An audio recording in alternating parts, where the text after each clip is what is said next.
Hello friend, welcome to my YouTube channel math solution. आज हम directional derivative लेंगे, जो मोस्ट इंपॉर्टेंट टॉपिक्स है।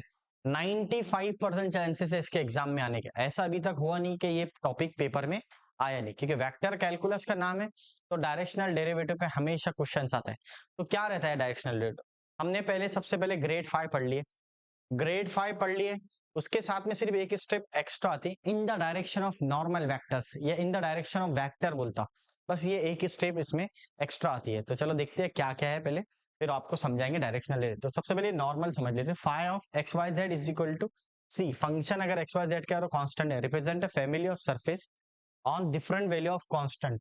On differentiating phi we get zero. Constant का derivative लेंगे तो फाई जीरो चाहेगा आपका हमेशा। Scalar product of two vector, scalar product of two vector यानी दो वेक्टर का स्केलर प्रोडक्ट लिया आपने, यानी dot product. Means dot product मैंने आपको पहले ही बताया। अगर एक मान लो इसको ए बार नाम दे दो, इसको बी बार दे दे, अगर आपको इसका डॉट प्रोडक्ट लेंगे, अगर वो बिंग जीरो, कब होगा जीरो? इसका मतलब a bar and b bar are perpendicular to each other. if a bar dot b bar equal to 0, there will be a bar and b bar is perpendicular to each other। दोनों perpendicular रहेंगे, तो आगे लिखा होगा हमने grad phi and d r are perpendicular to each other. अगर दो vector का प्रोडक्ट जीरो आ रहा तो समझ जाना दोनों भी क्या है, परपेंडिकुलर है। तो d r is the direction of tangent to the given surface and this grad phi is a normal vector of the surface. ठीक है ना?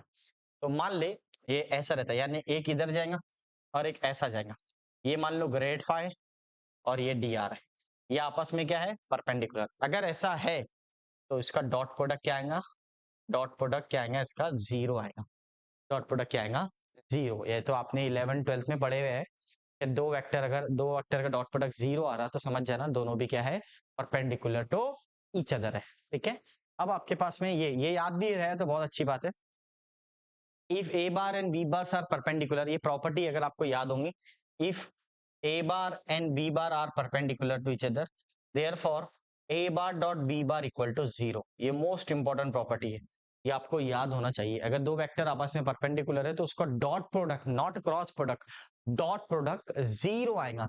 जो बच्चों को नहीं समझता वो याद कर लो, उसका दोनों का डॉट प्रोडक्ट क्या आएगा? जीरो। डॉट प्रोडक्ट बोले तो वही आई आई किसी के साथ, कोएफिशिएंट जे जे के साथ, उसका जो डॉट प्रोडक्ट आएगा जीरो आएगा।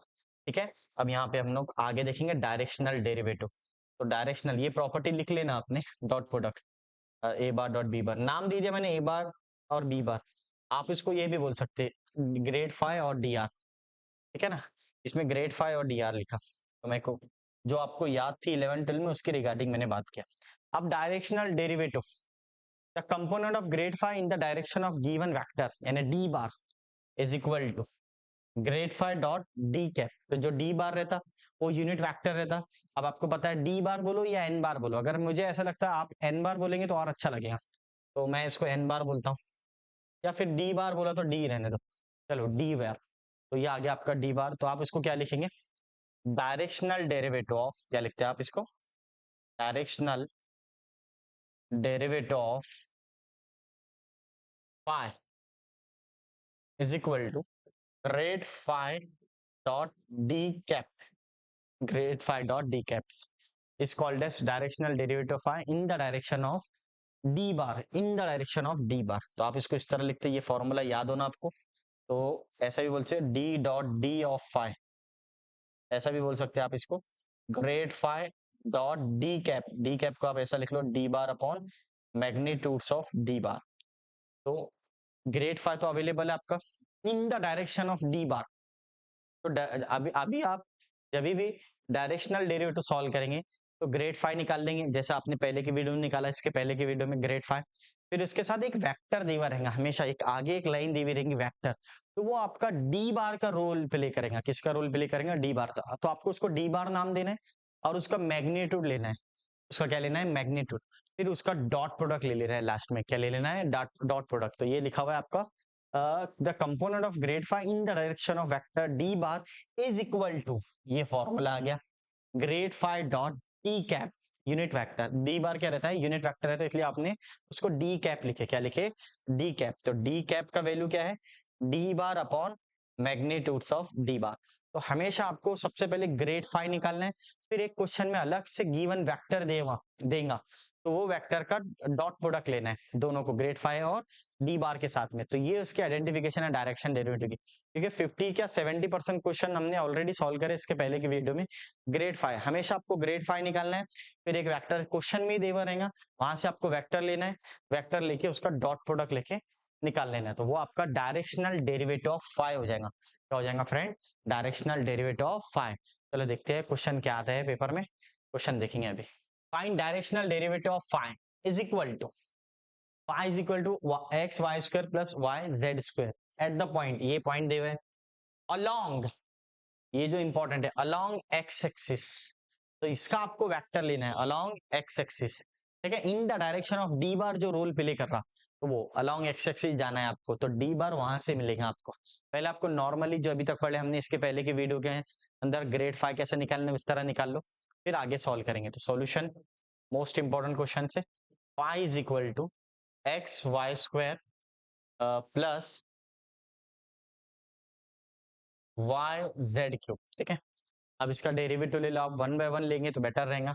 Partially differentiate with respect to x, partially differentiate with respect to x, तो ये आ जाएगा आपका grad phi by del five by del x, not grad phi, del five by del x with respect to x से ले रहे तो Y square into one, और ये जीरो, तो आंसर आ गया वाई स्क्वायर।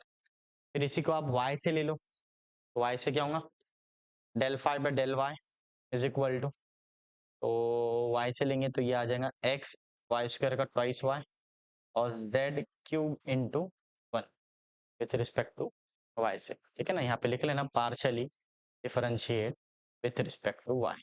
अब आप जेड से ले लो, जेड से लेंगे तो फ्रेंड पहला वाला जीरो, क्योंकि यहाँ जेड अवेलेबल नहीं है, विथ रिस्पेक्ट टू जेड ले रहे, तो ये आ जाएगा वाई जेड क्यूब का थ्री जेड स्क्वायर, तो ये आ जाएगा थ्री वाई जेड स्क्वायर, ठीक है। बेसिक आपको डेरिवेटिव आना चाहिए, नहीं आता है तो मेरा पहले वीडियो जाके देखो पॉलिटेक्निक का, ये समझ में आ जाएगा टॉपिक्स, ठीक है ना। अब आपको क्या निकालना है, ग्रेड फाइव। पहली स्टेप तो हमेशा ग्रेड फाइव की है, तो i del five by del x plus j del five by del y plus k del five by del z, क्या आ गया आपका। अब क्या value for what value of del five by del x का, तो यहाँ पे देख लेना, तो चेक करना फ्रेंड क्या वैल्यू है। So it is y square, then y j का कोएफिशिएंट यानी del phi by del y is what, that is 2 x y z cube with respect to y, इसलिए then z, तो a बार आ जाएगा del phi by del z 3y z square, है ना। अब उसने point दिया क्वेश्चन में, पॉइंट कंपलसरी देगा अभी, हाँ अभी डायरेक्शनल डेरिवेटिव में हमेशा पॉइंट देंगे, ठीक है ना। नहीं दिया तो कोई कंडीशन देगा, कंडीशन से निकालना पड़ेगा, ठीक है। फिर आपको विदाउट, क्योंकि मुझे पहले वेक्टर निकालना है, क्या निकालना है, वेक्टर, तो पॉइंट देना कंपलसरी। तो उसने बोला at point what 2 minus one one, रख दो वैल्यू, यहाँ पे आ गया वाई स्क्वायर यानी माइनस वन का स्क्वायर। अब ये जे आ जाएगा टू इंटू माइनस वन, और ये जेड का क्यूब यानी वन का क्यूब।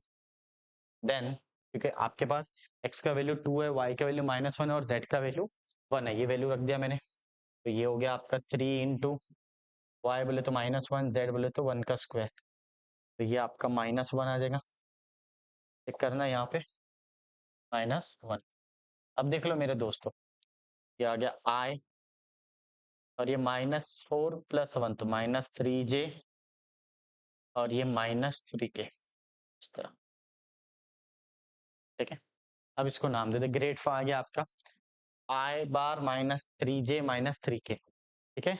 अब आपके बोला उसने इसके आगे ग्रेड आ गया, मैंने आपको बोला डायरेक्शनल डेरिवेटिव लिखे, डायरेक्शनल डेरिवेटिव के लिए आप एक वेक्टर जरूर देगा, तो ये देखना क्या दिया उसने, अलोंग एक्स एक्सिस, तो ये डी बार का रोल प्ले कर, अलोंग एक्स एक्सिस यानी means let d bar is equal to i bar along x axis. अगर आपको थोड़ा बेसिक इंफॉर्मेशन चाहिए तो ये इसके लिए बता देता, ये आई एक्स एक्सिस के अलोंग आई बार रहता, वाई एक्सिस के अलोंग जे बार, और जेड एक्सिस के अलोंग के बार। अगर क्वेश्चन में पूछता था अलोंग वाई एक्सिस, तो आप डी बार का वैल्यू लिखते थे जे बार। अगर क्वेश्चन पूछता था अलोंग जेड एक्सिस, तो फिर आप लिखते थे d bar is equal to k bar. अगर क्वेश्चन बोलता था along x and y axis, तो फिर आपको लिखना पड़ता था i plus j bar along x and z axis बोलता था तो भी लिखना पड़ता था आपको along x and z axis बोले तो आई बार प्लस के बार।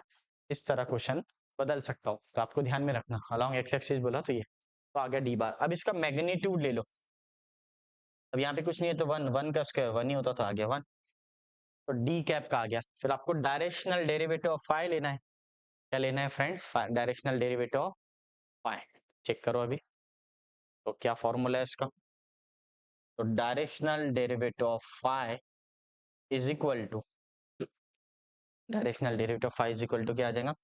Grad phi dot d cap, तो डी कैप बोले तो d bar upon magnitude of d bar. Grad phi का वैल्यू क्या है चेक करना है यहाँ पे, तो i minus 3j minus 3k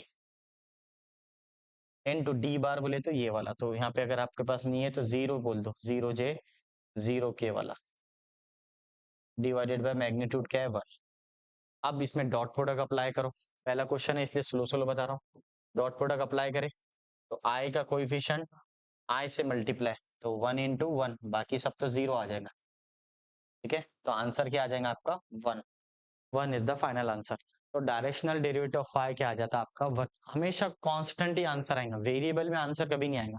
ठीक है फ्रेंड, इसको आप बहुत क्वेश्चन भी बना सकते हैं, हमेशा ग्रेड फाई निकालने का, ग्रेड फाई के आगे और बनेगा। ठीक है, चलो देखते हैं next question.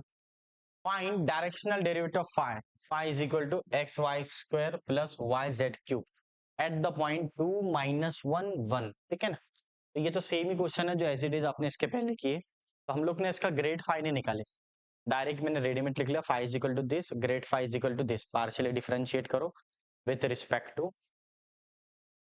X y z, तो ये आ जाएगा। फिर इसमें पॉइंट रखेंगे तो ये ग्रेड फाई ना, क्योंकि ऑलरेडी पढ़ा दिया मैंने, सेम क्वेश्चन है सेम पॉइंट है, इसलिए पढ़ाने की जरूरत नहीं है। लेकिन अपने को नॉर्मल वेक्टर या direct in the direction of vector d बार निकालना जरूरी है। तो अलोंग, हर क्वेश्चन में अलग अलग क्वेश्चन कंडीशन आती है, तो कंडीशन ध्यान देना है, मुझे कंडीशन सिखाना है आपको। डायरेक्शनल डेरिवेटिव में क्या था?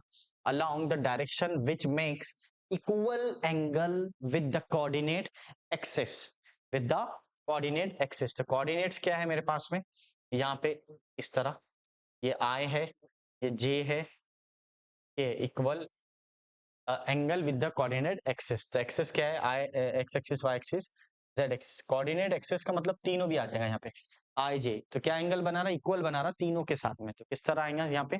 तो यहाँ पे जो डी बार का वैल्यू दे भाई, विच makes equal angle with the coordinate axis, तो यहाँ पे आप लिखेंगे, ये कंडीशन है इसकी, आई बार plus j bar plus k bar in the direction of in the along the direction which makes equal angle with the coordinate axis. तो उसकी कंडीशन ये आएंगी आई बार plus j bar plus k बार। एक्सिस बोले तो तीनों भी एक्स वाई जेड, तो इसलिए उसने आई प्लस जे प्लस के लिया। अगर ओनली अलोंग एक्स बोलता तो उसके पहले लिया मैंने, अलोंग वाई बोलता तो एक ही आता, एक्स और वाई बोला तो एक ही आता, विद इक्वल इंटरसेप्ट बोला उसने, सबके साथ में बोला उसने, equal angle with the coordinate axis, सभी के साथ में एक्स वाई और जेड, आई प्लस जे प्लस के। अब इसका मैग्नीट्यूड ले लो, मैग्नीट्यूड क्या आता है? कोएफिशिएंट ऑफ आई का स्क्वायर 1 का स्क्वायर प्लस 1 का स्क्वायर प्लस 1 का स्क्वायर, तो √3 आ जाए। ठीक है, तो ये √3 आ गया। फिर आपको पता है डायरेक्शनल डेरिवेटिव का फॉर्मूला क्या है? Directional derivative of phi is equal to what? Grad phi dot d cap, d cap बोले तो d bar upon magnitudes of d bar, तो ये वैल्यू रख दो आपकी, तो क्या आ जाएगा? I minus 3j minus 3k, so what it become into, into what? Into i plus j plus k divided by √3, क्योंकि मैग्नीट्यूड 3 है इसका। अब यहाँ पे देखना आई जे का कोएफिशिएंट क्या है, यहाँ पे 1 है तो यहाँ पे भी 1 है, तो 1 into 1 plus minus 3 into 1 plus minus 3 into 1, तो यहाँ पे माइनस 3 है, वहाँ पे 1 है, डिवाइडेड बाय √3, तो आंसर आएगा आपका 1 माइनस 3 माइनस 3, तो ये हो जाता -5 हो जाता, -5 अपॉन √3। आंसर क्या आ गया आपका? -5 अपॉन √3। इसको सॉल्व कर लेना आपने। ठीक है फ्रेंड्स, अभी नेक्स्ट क्वेश्चन देखेंगे। Find the directional derivative of phi is equal to x y square plus y z cube. ठीक है, सेम क्वेश्चन है, पॉइंट भी सेम है, तो ये तो यहाँ तो ग्रेड फाई तक सेम आ गया, बस उसने आगे क्या बोला? Along the direction P Q बोला उसने, क्या बोला उसने? पी क्यू, यानी डी बार मुझे यहाँ से मिलेगा, तो along the direction P Q बोला, तो सबसे पहले आप पी के कोऑर्डिनेट्स यहाँ पे लिख लो, तो पोजीशन वेक्टर ऑफ पी बार क्या आ जाता मेरे पास, 2y माइनस जे प्लस के बार आ जाएगा, और क्यू बार के क्या आ जाएंगे, स्मॉल लिखना पोजीशन वेक्टर्स, ठीक है ना। ये बेसिक से 11-12 में पढ़े आपने, क्यों लिखते हैं इसका रीजन आपको 11-12 में पता था। ये आ गया आपका, ठीक है। अब उसने बोला पी क्यू निकालो, तो जो बच्चों ने वेक्टर कभी नहीं पढ़े, तो अगर आपको पी क्यू निकालना है तो आपको क्या करना पड़ेगा, क्यू बार माइनस पी बार, बस इतना ध्यान रखना है। क्यू बार में से पी बार को सबट्रैक्ट कर, तो ये देख लो आपका क्यू बार क्या है, डायरेक्ट भी होता लेकिन अपन बेसिक से लिखेंगे ताकि हेडेक नहीं रहे। तो ये आ जाएगा आपका 3i plus j plus 3k minus p, minus कर दो इसको, तो ये 2i माइनस जे प्लस के, इसको सब्ट्रैक्ट कर लो।